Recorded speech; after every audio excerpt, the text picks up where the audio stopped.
اپنی ذات کی خامیاں دور کرنے کے لیے سب سے پہلے اپنا برداشت بڑھانا پڑتا ہے کہ کوئی آپ کو کچھ بھی کہہ دے۔ دماغ ٹھنڈا، مزاج سادہ رکھنا ہے، ایک دم سے غصے میں نہیں آنا۔ دوسرے آپ پر طنز و تنقید کریں تو یاد رکھیں اس میں بھی ہر لحاظ سے آپ ہی کی بہتری ہے۔ برداشت کر گئے تو ظرف بڑھتا جائے گا، بصیرت و تقوی آئے گا، اخلاقیات عمدہ ہوتے جائیں گے۔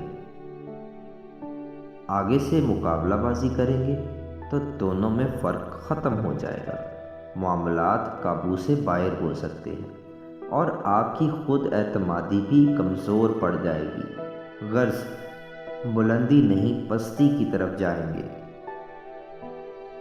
اگر آپ اس ویڈیو سے اتفاق کرتے ہیں تو اسے ضرور شیئر کریں۔ اگر اس طرح کی مزید ویڈیوز دیکھنا چاہتے ہیں تو ہمارا چینل سبسکرائب کر سکتے ہیں۔